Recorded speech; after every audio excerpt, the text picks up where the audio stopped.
Chers internautes, bonjour, bonsoir. Aujourd'hui, je voudrais vous parler, dans mes recherches sur le mouvement de libération, de ce que j'appelle l'observatoire des sectes, parce qu'il me paraît que le mouvement de libération, les chercheurs ne doivent faire abstraction d'aucun sujet, parce que notamment j'aborde cette question des sectes africaines ou autres, parce que dans le système colonialiste, le gouvernement a institué un ministère de l'Intérieur. Et ce ministère, et au sein de ce ministère de l'Intérieur, il y a un certain nombre de spécialistes que le colonialisme a affectés à l'étude, aux investigations sur les sectes et sur les différentes religions. Donc, si le pouvoir qui nous domine, c'est-à-dire le colonialisme et l'impérialisme, ont créé spécialement un ministère de l'Intérieur consacré en même temps au ministère du culte, des cultes, qui régit un petit peu tout un observatoire dans les colonies insulaires qu'il domine, c'est que cela a une grande importance. Donc, pour un militant révolutionnaire, pour un nationaliste ou un patriote, négliger l'étude et sur ce sujet, eh bien, pour les chercheurs du mouvement de libération, ce serait soit de la naïveté, de l'ignorance, ou tout simplement de la complicité.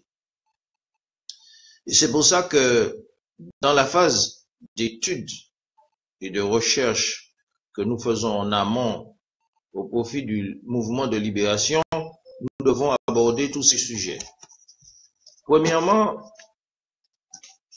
il faut savoir que au départ, lors de l'agencement du système colonial et sa domination sur les peuples qu'ils ont déportés d'Afrique et sur les Amérindiens, les Kalinago, les Awawak, les Caraïbes qui ont été exterminés, eh bien, le système occidental qui se réclame aujourd'hui de la civilisation et qui veut exporter la démocratie un peu partout dans le monde à coups de canon et à coups de coups d'État, eh bien, à cette époque-là, ce système colonial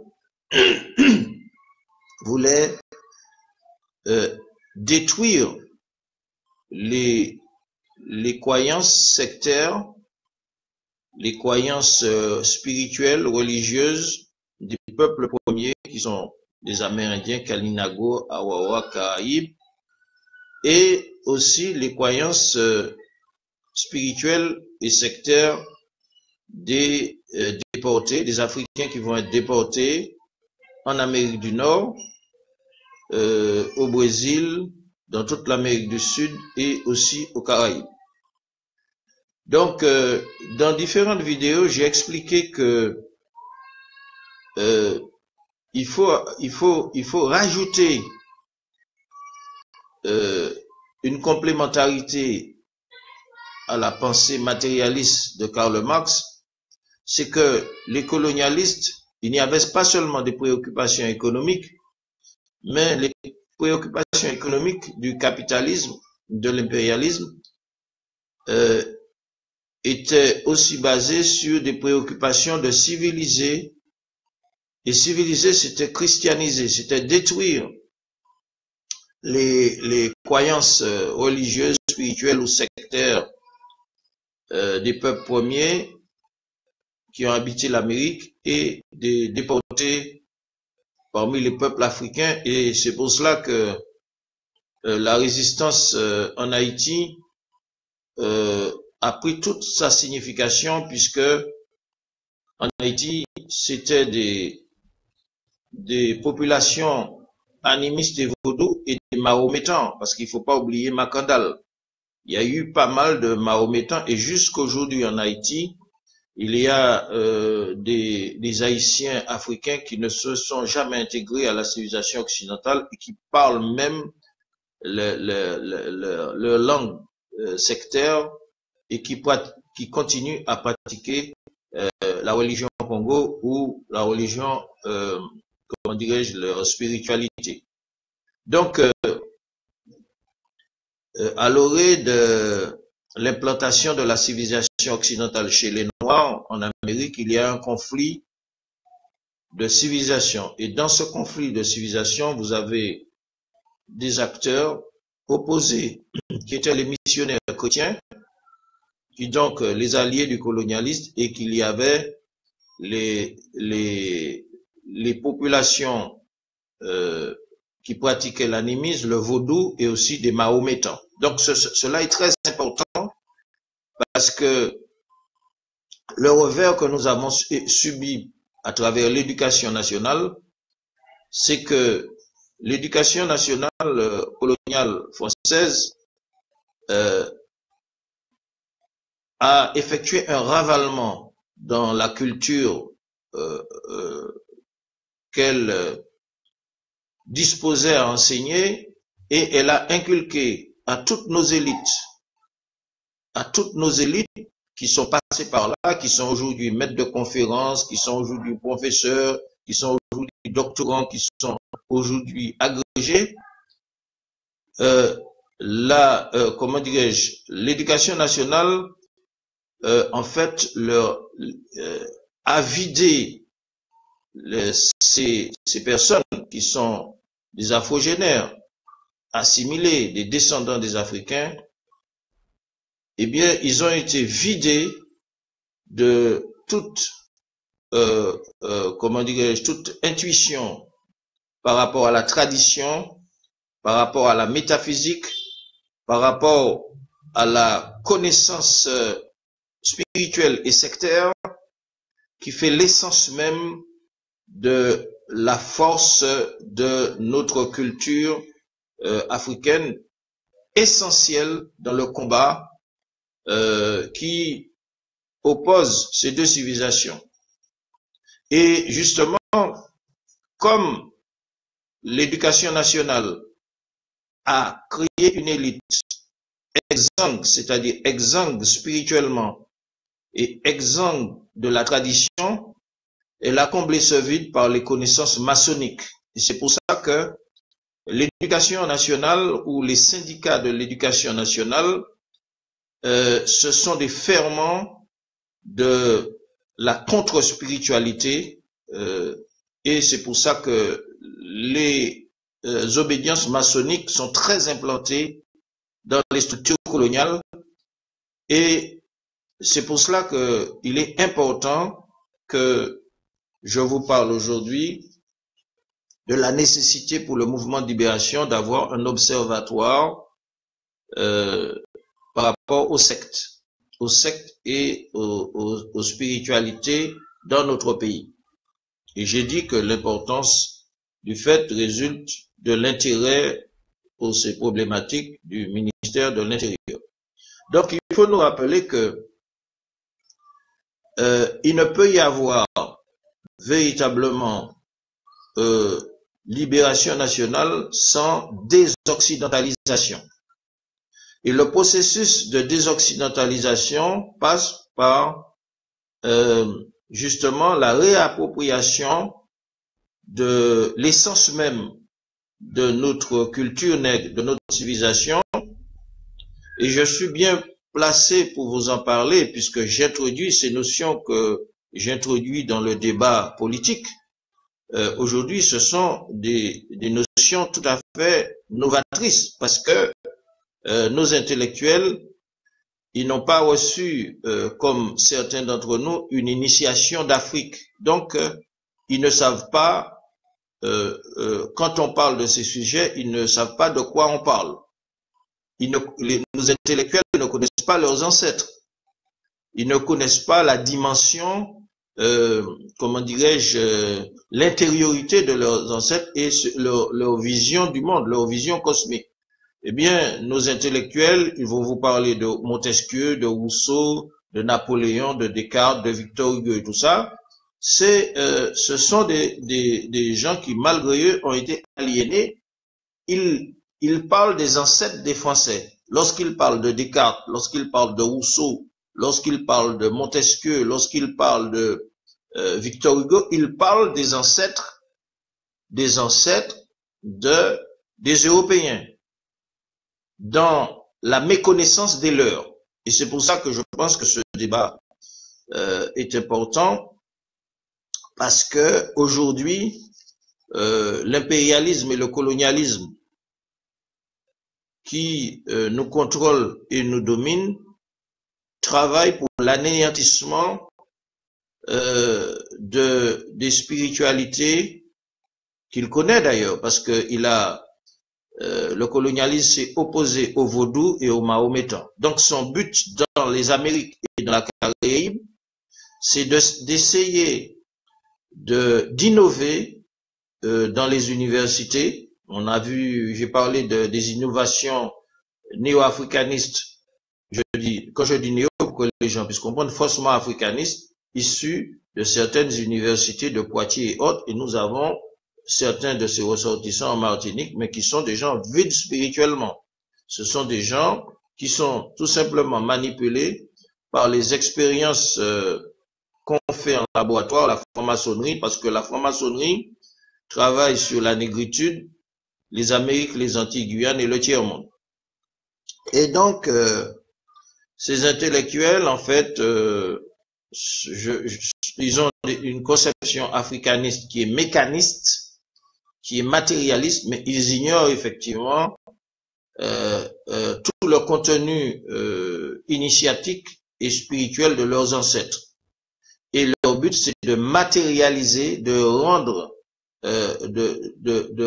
la culture africaine matérialiste. Et la culture africaine échappe au matérialisme parce que la culture africaine est liée à la tradition, c'est-à-dire à la transcendance, et elle a des applications artistiques, culturelles, communautaires, sociologiques dans le cadre de la communauté humaine.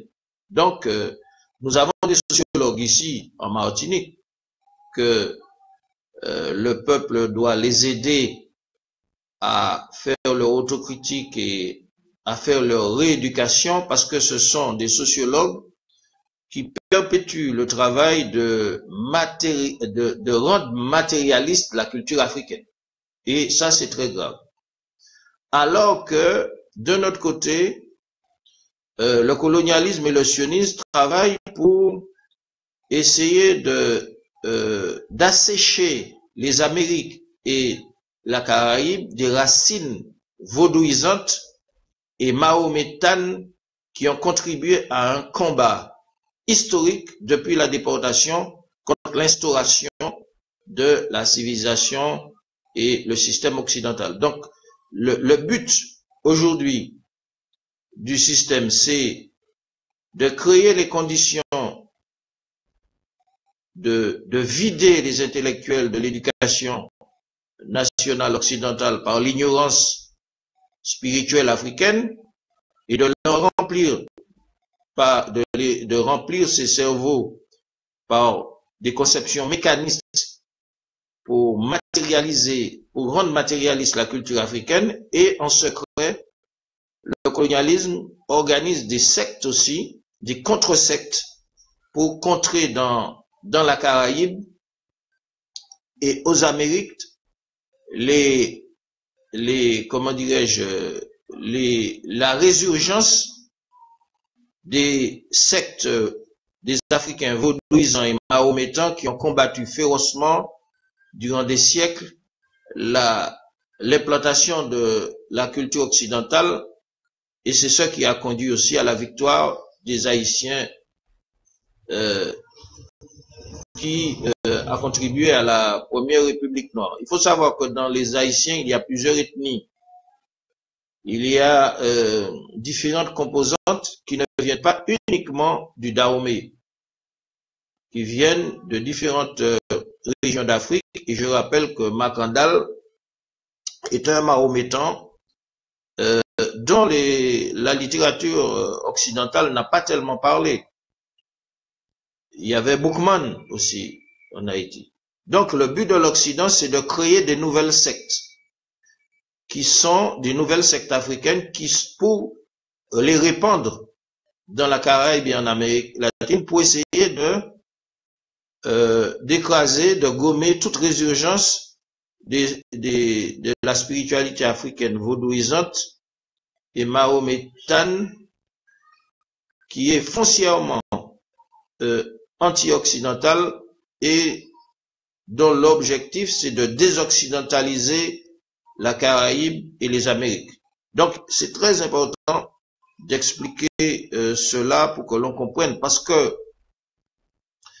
il y a de nouvelles sectes qui sont nées très récemment à l'époque contemporaine aux États-Unis.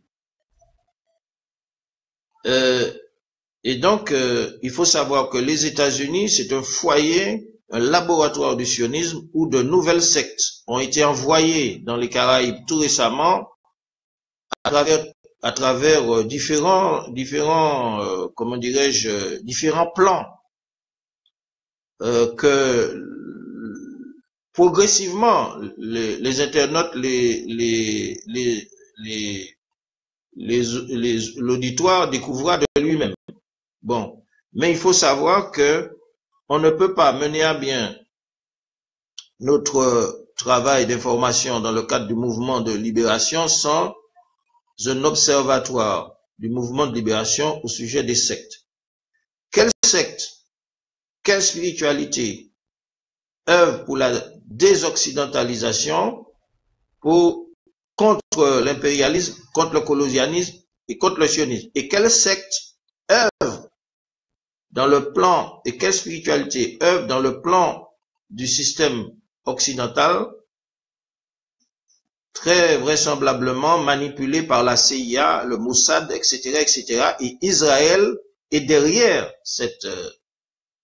parce qu'il faut savoir que tout ce plan de colonisation, de domination par du soi-disant peuple élu, qui à travers différents, comment dirais-je, différentes strates, différentes structures, espère dominer le monde. Donc, l'Occident, donc il faut savoir que notre histoire est anti-occidentale. L'histoire de nos ancêtres est anti-occidentale et le but de nos ancêtres, c'était la désoccidentalisation. Mais malheureusement, ils ont été victimes du stupéfiage que j'ai expliqué dans d'autres vidéos, de la religion européenne agressive et des guerres asymétriques qui ont été menées pour récupérer les populations, pour en faire des frères de prière et de religion. Donc, ceux des populations caribéennes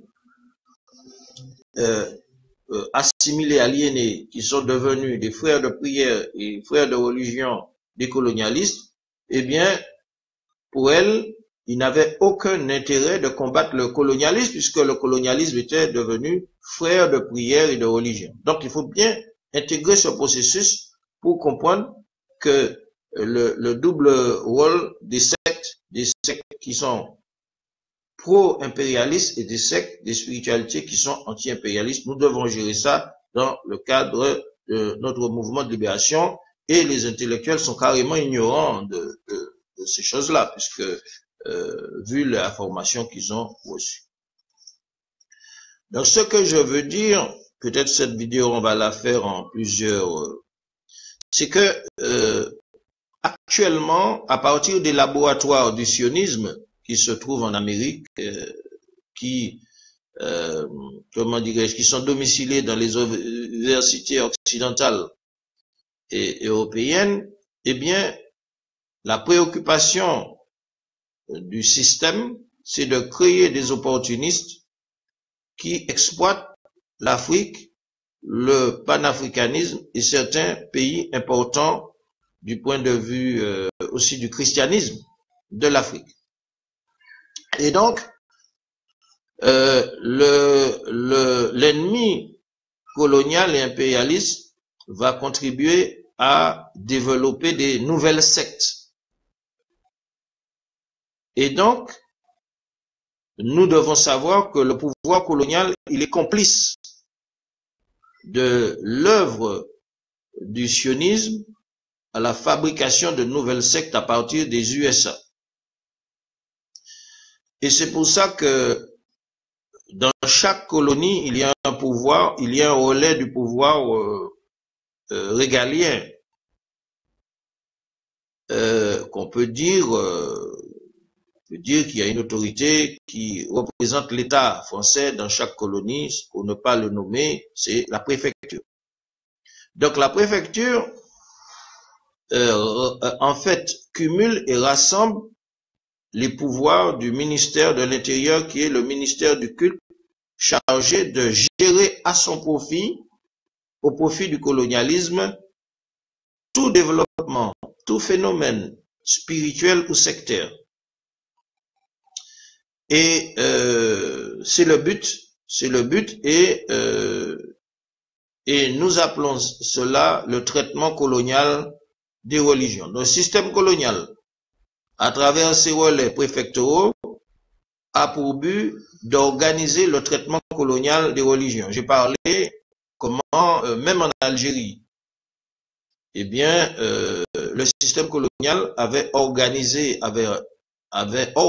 des structures pour prendre le contre-pied du mouvement patriotique algérien et de mobiliser des Algériens de confession qui seront des harkis, c'est-à-dire qui vont lutter contre leur patrie, contre leur nation, du côté des colonialistes français. Donc c'est pour cela qu'il faut comprendre que le traitement colonial des religions, c'est une réalité que nous devons connaître, parce que cette réalité, elle est à l'origine de l'arrangement du monde colonial en Martinique, en Guadeloupe, en Guyane, dans les colonies, à travers cette collusion qu'il y a eu entre les oligarchies esclavagistes et les missionnaires de l'Église aux colonies.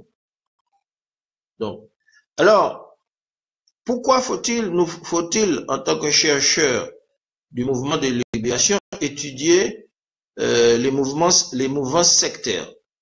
Parce que nous ne pouvons pas arrêter le développement des sectes. Mais un État a pour but de faire en sorte que de s'approprier en quelque sorte les organisations de cette nature de manière qu'elles ne nuisent pas à ses intérêts. Donc l'intérêt du colonialisme, c'est de gérer les mouvements sectaires et spirituels. Et l'intérêt du mouvement de libération, c'est de faire en sorte que l'existence des sectes, qu'elles soient haïtiennes, des églises, qu'elles soient les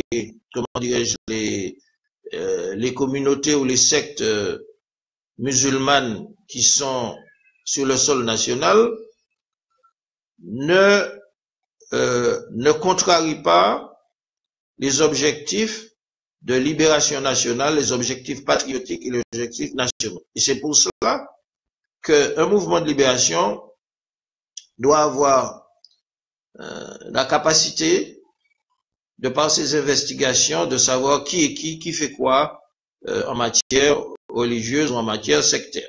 Donc, il y a des vidéos que j'ai faites qui parlent de ces questions. Je rappelle que nous parlons de ces problèmes parce que nous sommes dans le cadre de ce que nous appelons sciences politiques. Ça rentre dans le domaine de la science politique. Donc, ce qu'il faut savoir, c'est que les services de l'impérialisme et du sionisme sélectionne à travers la CIA et d'autres organisations, pour ne pas le nommer, organisation sioniste d'Israël qui est bien connue, travaille pour, au niveau des Caraïbes, ce qu'ils ont appelé le Nouveau Monde, au niveau des Caraïbes, de l'Amérique du Nord, de l'Amérique du Sud, où il y a une racine. Vous avez des racines vaudouisantes, mahométantes en Haïti, au Panama, au Guatemala, au Venezuela, à Trinidad, en Amérique du Nord. Et même, j'ai rappelé que les Hollandais ont eu fort affaire avec la résistance des Mahons africains qui étaient de ces obédiences-là que j'ai citées. Ils ont été obligés de signer des accords de paix au Suriname, etc., etc. Donc, dans la mémoire du colonialisme est hantée par l'existence des sectes africaines qui lui ont mené un combat foudroyant, un combat, une résistance incommensurable qui était à la base des sectes spirituels vaudou et mahométanes. C'est pour cela que dans l'avenir, eh bien, la CIA et les différents centres de manipulation du colonialisme ont cherché à empêcher dans les Caraïbes, comment dirais-je, l'évolution de ces sectes historiques qui ont combattu le colonialisme et les substituer à travers les travaux des laboratoires de manipulation aux États-Unis dans les universités occidentales européennes, de nouvelles sectes, c'est-à-dire des néo-africanismes, accompagnés de tout le folklore, mais le but à travers ce folklore, c'est d'essayer de supplanter tout éveil historique des spiritualités africaines comme le vaudou et les mahométans qui sont inconciliables et irréconciliables, et dont le projet est la désoccidentalisation pour véritablement la décolonisation véritable. Et Chavez a bien compris, Hugo Chavez, le martyr Hugo Chavez a bien compris ce phénomène.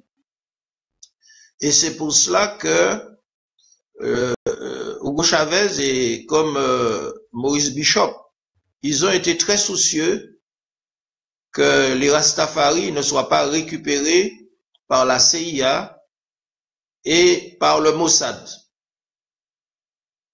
Et c'est pour cela que Maurice Bishop, lors de l'invasion de la Grenade, eh bien, il a armé les Rastafari pour les impliquer dans la lutte anti-impérialiste, parce que Maurice Bishop, comme Chavez, n'a jamais voulu que les Rastas soient instrumentalisés par Israël et le sionisme. Donc, Maurice Bishop a subi un échec et Chavez, en tout cas le travail de Chavez concernant les liens entre la Caraïbe, l'Afrique, les peuples afrodescendants et l'Afrique, c'est un travail institutionnalisé qui se poursuit. Et je rappelle que le militant Kémy Séba, justement, fait la jonction entre les différents courants panafricanistes, parce que, effectivement, il faut le dire, eh bien, le colonialisme, à travers l'opportunisme, cherche à se concilier à son profit un panafricanisme, on peut dire, débridé. C'est pour cela que pour rentrer dans le canon du panafricanisme, pour ne pas se tromper, je pense que la ligne de Kémy Séba, c'est la ligne, la juste ligne. Parce que si on prend certains néo-africanistes que je ne veux pas nommer, certains éléments qui cherchent à restaurer la tyrannie pharaonique et à comment dirais-je, à démolir ce concept de l'unité africaine dans sa diversité civilisationnelle et spirituelle, eh bien, on comprend très bien que c'est le contraire justement du panafricanisme et du projet des États-Unis d'Afrique qui réunit tous les Africains en fonction de leur secte, leur spiritualité, leur civilisation, sans distinction. Et donc, il faut se dire que il y a une démarche de l'impérialisme et du sionisme pour se concilier à travers des sectes opportunistes le panafricanisme. Et c'est un grand danger au niveau des colonies françaises parce que le critère de référence pour identifier si telle ou telle secte, quelle est la position de telle ou telle secte, c'est que telle ou telle secte est tenue, condition sine qua non d'affirmer sa sincérité, est tenue de soutenir le patriotisme martiniquais, guadeloupéen, guyanais, soutenir le nationalisme guadeloupéen, guyanais, parce que on ne peut pas être en accord au panafricanisme si on ne soutient pas sa patrie et sa nation dans la lutte de libération qu'elle mène pour se libérer de la domination des oligarchies sionistes, ashkénazes et idisophones, des oligarchies foncières, des latifundistes. On ne peut pas dire qu'on va rejoindre, on ne peut pas dire qu'on va rejoindre l'Afrique, on ne peut pas dire qu'on va rejoindre l'Afrique si on renonce à mener la lutte patriotique et la lutte de libération nationale. S'il y a des sectes ou des communautés qui prétendent cela, eh bien, comment dirais-je, c'est un échappatoire qui profite, qui est un subterfuge de l'impérialisme et du colonialisme. Et d'ailleurs, les Africains qui sont conscients qui ont libéré l'Angola, le Mozambique, la Guinée-Bissau avec l'aide de Cuba, ne comprendraient pas que des ressortissants afrodescendants renoncent à leur lutte de libération nationale en Martinique, en Guadeloupe, en Guyane, et cherchent comment dirais-je, à s'exiler en Afrique comme des parasites. Ils leur demanderaient, mais qu'avez-vous fait? Nous avons fait notre devoir, nous avons même été aidés par la Cuba victorieuse dans notre lutte de libération en Angola, au Mozambique, en Guinée-Bissau, en Afrique du Sud contre l'apartheid. Et comment comment vous renoncez à votre lutte patriotique et nationale dans votre pays pour vous réfugier en Afrique dans une logique parasitaire? Donc ce serait incompréhensible. Donc nous devons clarifier les choses à ce sujet et savoir que toutes les entreprises qui sont faites au niveau universitaire, au niveau des centres de manipulation aux USA pour créer de nouvelles sectes, de nouvelles spiritualités africaines, c'est pour contrecarrer les fondations de la résistance du vaudou et des mahométans aux Amériques et dans la Caraïbe et aux dernières colonies.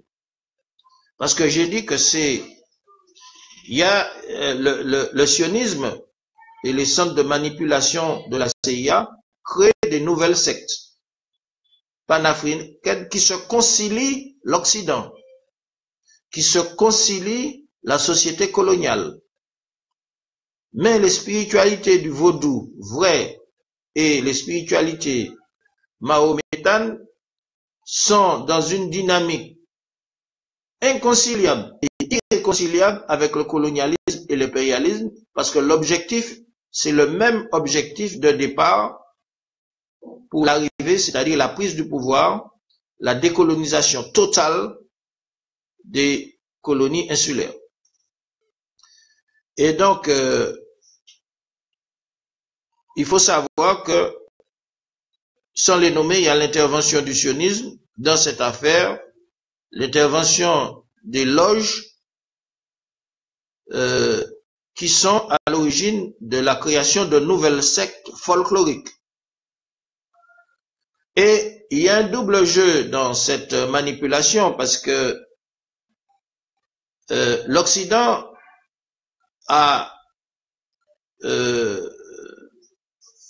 un certain moment de l'histoire, a une attitude vis-à-vis des nègres parce que le colonialisme en Europe organisait des expositions coloniales où des Noirs africains, des nègres étaient présentés comme les Indiens d'ailleurs, les Amérindiens comme des objets, comme des oiseaux rares. Et c'était pour amuser la galerie, les Européens, les Français qui n'avaient jamais vu des Noirs, qui les comparaient à des singes. C'était pour montrer que vous, voilà, vous, Européens, vous Français, votre civilisation, vous voyez, vous êtes civilisés par rapport à ces gens-là qui sont des barbares, qui sont des singes. Et c'est la même stratégie que le colonialisme et le sionisme utilisent par rapport aux nouvelles sectes africaines qu'elles créent. Elles leur donnent la possibilité d'être médiatisées. Des groupuscules qui sont médiatisés, mais en même temps, comme elles contrôlent dans le christianisme et dans la civilisation occidentale la majorité de la population, elle permet à des groupuscules en Martinique, en Guadeloupe, en Guyane de se reproduire médiatiquement, mais c'est pour dire au peuple, vous voyez, c'est pas l'Afrique ça. Vous voyez, ce sont des groupuscules qui sont là, regardez-les. Nous sommes bien, vous êtes bien comme ça avec nous, hein, vous êtes civilisés. Vous êtes bien comme ça avec nous, regardez-les, ils jouent. Comme on dit. Donc, il faut que le mouvement de libération puisse avoir des éléments clairs sur la position des sectes. Est-ce que ces sectes sont en conformité avec les références patriotiques et nationalistes, ou est-ce qu'elles veulent jouer les idiots utiles du système qui, pour faire reculer la conscience africaine de la population, se sert justement des sectes africaines sur les médias pour dire au peuple ce que j'ai dit. Voilà, vous voyez que ce sont des gens, ils sont isolés, ce sont des groupuscules, vous êtes bien comme ça, vous êtes occidentalisés. Bon. Donc, cela est très important. Parce que j'ai rappelé que Maurice Bishop, il a été visionnaire en son temps parce qu'il a compris l'importance de l'implication du mouvement Rastafari dans sa lutte contre l'invasion de l'impérialisme français. Et en ce sens, pour impliquer le mouvement dans l'anti-impérialisme. Et c'est pour ça que Maurice Bishop, des gens comme Desmond Tutu, qu'on appelle Rascabinda, beaucoup d'autres, ils avaient été condamnés à mort et finalement, pour eux, il n'y a plus de place dans la Caraïbe, puisque la Caraïbe, pratiquement, certaines sectes ont été récupérées, ils s'est réfugiés jusqu'en Éthiopie, à Chachamani. Alors que c'est un Caribéen. Il pourrait vivre comme aujourd'hui, comment dirais-je, Aristide. Aristide, c'est un chef d'État. Il a été en Afrique du Sud, mais il est revenu pour mener une action dans son pays, en Haïti.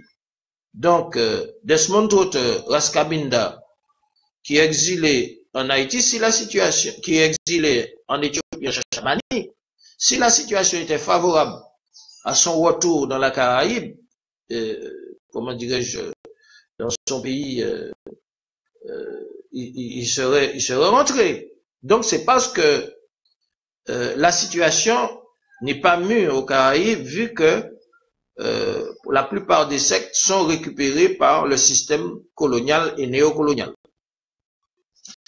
Mais nous avons un grand espoir puisque tout le travail que Hugo Chavez a fait pour la jonction des peuples du continent africain et de ceux de la Caraïbe, même après sa mort, eh bien, nous avons bon espoir parce que, effectivement, il y a une continuité de ce travail entre les Caraïbes, les Amériques et l'Afrique, avec le Venezuela, avec les travaux de Hugo Chavez, y compris en Amérique contre la négrophobie. Parce que vous savez que parmi les Espagnols, il y a encore des relents de négrophobie. Et, comment dirais Chavez, justement, dans son institution, rejoint Kémy Séba, qui lui, de son côté, dénonce la négrophobie des impérialistes arabes, comme Chavez dénonce la négrophobie en Amérique du Sud des impérialistes espagnols.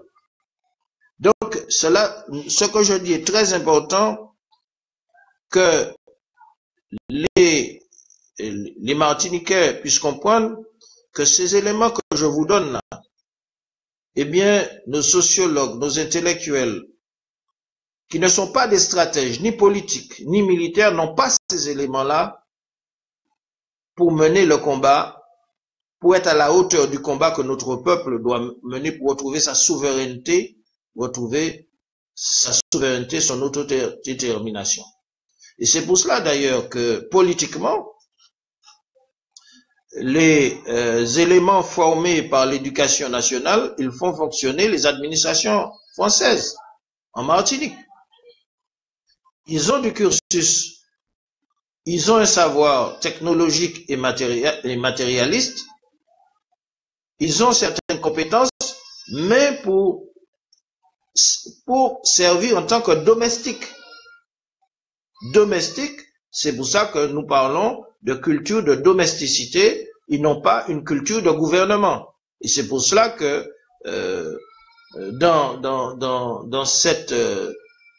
dans ce domaine, l'incompétence est tellement grande, parce que vu l'ampleur des difficultés pour mettre en place un mouvement de libération, eh bien, il y a certains intellectuels, on comprend, qui sont partis dans un délire pour s'identifier à l'État martiniquais. Et j'ai expliqué que c'est ridicule parce que un État, quelqu'un ne peut pas représenter un État. Un État, c'est un ensemble de rouages, c'est un ensemble complexe, composite, et un État, il gère on ne peut pas être État et ne pas gérer un once de son territoire, un once de son administration, un once de structures économiques. Si les Békés disaient qu'ils sont l'État martiniquais, je dirais oui, parce qu'ils contrôlent, mais qu'un individu qui ne peut pas se soustraire, parce que nous sommes des vaincus, il faut l'admettre. Il faut admettre que nous sommes des vaincus. Nous sommes des vaincus, et pour se rehausser au niveau de celui qui devient le vainqueur, il faut une initiation, il faut une certaine accumulation de connaissances, de savoir, et il faut être capable de maîtriser ce que c'est que l'État. On ne peut pas avoir un État sans un mouvement de libération, parce que c'est le mouvement de libération, c'est comment dirais-je, la première étape, et la finalité, c'est l'État martiniquais. Mais on ne peut pas avoir un État martiniquais si vous n'avez pas une cage à poissons dans la mer ou dans la rivière. Mais les généraux français et les amiraux français qui entendent que Martiniquais s'est déclaré l'État martiniquais, l'autorité martiniquaise, ils se moquent. Ils se moquent de nos ancêtres, ils se moquent de nous, ils se moquent de notre pays, ils se moquent de notre mouvement. Donc c'est pour ça que tellement, et je comprends ceux qui sont dans cette nécessité de vouloir, qui rêvent d'un État. Je comprends, parce que devant la complexité de la situation, eh bien, des individus peuvent devenir fous. Hein? Un colonisé peut devenir fou en disant, bon voilà, je suis l'État, en disant que, mais il faut comprendre que nous sommes, c'est-à-dire l'État, c'est une longue lutte qui a commencé depuis 1848 et qui doit se poursuivre, et que j'ai expliqué que la commémoration de l'abolition, c'était une mascarade, puisque c'est les vainqueurs qui fêtent leur victoire et que les vainqueurs nous ont substitué pour célébrer leur victoire, et que s'ils défilaient ce jour du 22 mai avec leurs chars, avec leurs avions, avec leurs régiments, nous aurons bien compris que nous sommes les vaincus et qu'il n'y a pas de victoire à fêter, et il faudra continuer la lutte jusqu'à la victoire finale. Bref. Mais pour revenir à ce que je disais tout à l'heure, c'est que, puisque je parlais d'un mouvement de libération, doit identifier dans un pays les spiritualités, les sectes qui sont patriotiques ou antipatriotiques. Donc je disais que de nouvelles croyances, de nouvelles sectes étaient en cours de création et ont été créées par le colonialisme et le sionisme pour essayer de réduire dans les Amériques et l'espace de la Caraïbe le rôle du vaudou et des mahométans historiques. Parce qu'ils savent que ce sont des éléments qui peuvent complètement éradiquer, qui peuvent désoccidentaliser ces sociétés. Et je parle aussi des peuples premiers. Leur but aussi, c'est d'éviter. Donc, il y a tout un travail de récupération qui se fait dans la modernité avec des intellectuels qui ne sont pas initiés, qui ne connaissent pas l'Afrique, parce que pour connaître l'Afrique est très profonde. L'Afrique a des strates de profondeur, et celui qui parle de l'Afrique comme à travers des élucubrations, eh bien, il est très loin de la réalité africaine, et on se sert de ces élucubrateurs et de ces éléments qui traversent folkloriquement l'Afrique pour les récupérer comme des aiguilles utiles. Et c'est très important parce que quand je parle de l'Observatoire des sectes et des religions qui sont venus des USA, c'est parce que il y a une manipulation du sionisme, de l'impérialisme. Et nous, en tant que, nous ne sommes pas l'ami d'Israël. Nous ne sommes pas l'ami d'Israël, ça veut dire que nous considérons tout être humain, les juifs, les chrétiens, ou tout être humain comme nos semblables. Mais je parle du sionisme. Du sionisme, nous ne sommes pas l'ami d'Israël sioniste. Et je veux faire savoir que dans la diaspora, dans les Antilles, le sionisme s'est engouffré dans la brèche de la récupération des sectes depuis l'utilisation des falachas d'Éthiopie.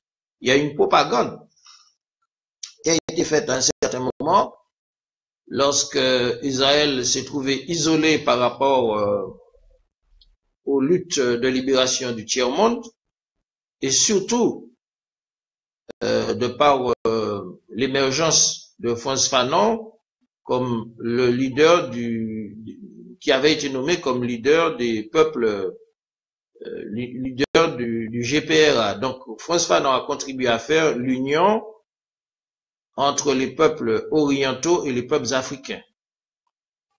Et donc, Israël s'est trouvé isolé, et par la suite, il y a une propagande d'Israël pour créer de nouvelles sectes, de nouvelles spiritualités. Et par la suite, comment dirais-je, il y a eu cette propagande d'Israël sur les falachas d'Éthiopie. C'est pour permettre à pas mal de afro-génères et d'afro-descendants dans les Caraïbes, aux États-Unis et en Amérique de s'identifier aux juifs noirs. Donc il y a eu ce phénomène pour justement parce que Israël a eu besoin d'avoir des alliés dans le monde noir. Pour cela, elle a créé des sectes et elle a déclenché une propagande sur les falachas, alors que nous savons qu'en Israël, les falachas ou les juifs noirs ou les Éthiopiens, ils n'ont pas le droit d'aller dans des hôpitaux où se trouvent les blancs européens, ce ne sont pas des blancs israéliens, des blancs juifs européens. Ils n'ont pas le droit de donner leur sang. Certains sont dans des camps de concentration et certains sont quasiment comme des esclaves. Donc, nous ne pouvons pas être pour Israël. Israël, c'est pas notre ami. Nous sommes amis de la Palestine parce que nous sommes exactement victimes de la même Palestine. Cela doit être clair, comme cela est clair à Cuba, comme c'est clair au Venezuela, comme ça c'est clair pour l'Albanie. Nous ne sommes pas les amis d'Israël, pas du tout. Et j'ai expliqué que nous devons nous imprégner de ces éléments pour connaître, parce qu'on ne peut pas parler sans comprendre, sans connaître. Parce que j'ai rappelé que Hugo Chavez est actuellement Kémy Séba, qui travaille contre le franc CFA en Afrique, qui travaille avec les chefs d'État pour le retrait de la CPI et pour, comment dirais-je, les États-Unis d'Afrique. Eh bien, je donne une référence que les internautes noirs, africains, caribéens, américains qui m'écoutent puissent suivre sur Internet les travaux de Kémy Séba. Hein? Parce que Kémy Séba, il est comme nous, hein? Il a vécu dans les banlieues parisiennes et il est rentré en Afrique où il fait un travail très important pour faire, dans la continuité de Hugo Chavez, pour faire la jonction entre la bonne jonction, pas une jonction manipulée par le Mossad, la CIA ou les services secrets européens, mais une vraie jonction pour, entre les afro-descendants et leur ascendance en Afrique. Hein, leur ascendant en Afrique. Donc je crois que c'est très important, la propagande, mais je demande à ce que les gens qui me suivent puissent aussi se référer aux travaux de Kémy Séba sur Internet. On voit ces vidéos et que voilà. Et nous allons poursuivre sur ce sujet-là, mais il y a des choses à se rappeler, que le vaudou représente un grand danger. Le vaudou et les mahométans historiques qui ont mené une lutte pour déraciner le colonialisme occidental en Haïti et dans la Caraïbe et aux États-Unis, ils représentent un grand danger pour le système colonial. Et le système colonial, comment dirais-je, veut empêcher la résurgence du vaudou et des mahométans dans la région parce que c'est un grand danger pour la continuité de la domination culturelle, mentale, de l'aliénation occidentale. Et c'est pour cela que le colonialisme œuvre en même temps pour une sionisation de la société. Donc, on peut parler pour parler de décolonisation, il faut parler de désoccidentalisation et aller vers la désionisation des médias. Parce que les médias, l'éducation nationale, comment dirais-je, toute l'information occidentale contribue à la sionisation de la société. Et que beaucoup d'intellectuels et de politiciens, disons, aliénés au système maçonnique, au système Jules Ferrien, au système chelchérien, au système luciférien, eh bien, en fait, ils contribuent à développer l'influence occidentale dans les colonies insulaires. Et c'est ce qui explique la néocolonisation. C'est ce qui explique la CTM, la collectivité territoriale martiniquaise. C'est ce qui explique les instances collégiales mises en place par le système en Martinique, en Guadeloupe, en La Réunion et en Guyane. Et c'est ce qui explique que à chaque fois qu'il y a une déstabilisation de l'échiquier politique en France, eh bien, nos élus collaborateurs et opportunistes réagissent pour sauver les partis républicains de droite et de gauche. Donc il faut bien comprendre ça parce que nous sommes dans une phase de conscientisation et d'information du mouvement pour donner une conscience de libération nationale et que nous devons intégrer ces paramètres parce que sinon nous serons convaincus de lutter contre le colonialisme, mais nous serons comme Don Quichotte en train de lutter contre des moulins à vent parce que nous ne comprenons pas ce qui se passe. Donc il y a une sionisation, il faut dire, il y a une franc-maçonnisation, une sionisation de l'élite politique et intellectuelle martiniquaise, et c'est pour ça que je fais honneur aux francs-maçons nationalistes martiniquais, parce qu'il y a des francs-maçons nationalistes martiniquais, guadeloupéens et guyanais qui, à l'instar de José Marti, veulent contribuer vraiment à une désoccidentalisation des loges et une désionisation des loges. Et c'est une condition sine qua non de faire avancer la révolution martiniquaise. Donc c'est pour cela que j'ai attiré votre attention sur le problème sectaire, parce que le problème sectaire ne doit pas, le problème sectaire et spirituel, on ne doit pas laisser ce problème sous le contrôle des instances régaliennes de l'État colonial. Le mouvement de libération aux Antilles-Guyane doit avoir un observatoire de sorte qu'il puisse influencer les sectes et influencer les communautés, qu'elles adhèrent au patriotisme et à la lutte du peuple guadeloupéen, martiniquais, guyanais, réunionnais, mahorais, et qu'elles s'opposent à cette, comment dirais-je, elles s'opposent à ce guêpier, puisque le système colonial, lui aussi, cherche à s'approprier des sectes dans le sens de ses intérêts, dans le sens de sa domination, pour faire des sectes et des religions ce que Karl Marx appelait l'opium des peuples. Donc, je rappelle que je suis un initié de l'Afrique.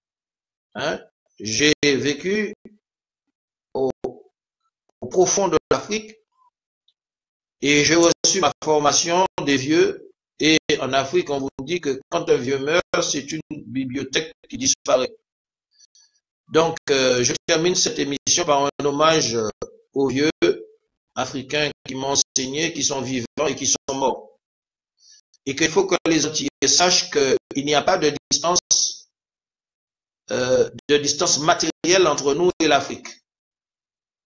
Il n'y a pas de distance, c'est à travers notre intériorité que nous pouvons développer des rapports permanents avec l'Afrique, et c'est pour cela qu'il faut revenir à une morale. Il faut revenir à la morale de la tradition.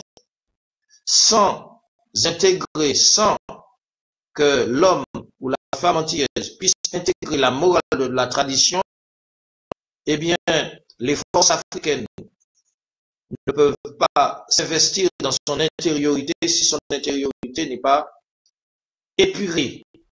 Il faut épurer notre intériorité pour que les puissantes forces africaines puissent nous investir et que nous soyons en communication permanente avec l'Afrique, avec nos vieux, avec nos ancêtres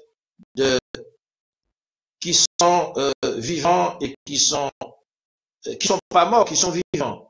Donc, je vous donne des éléments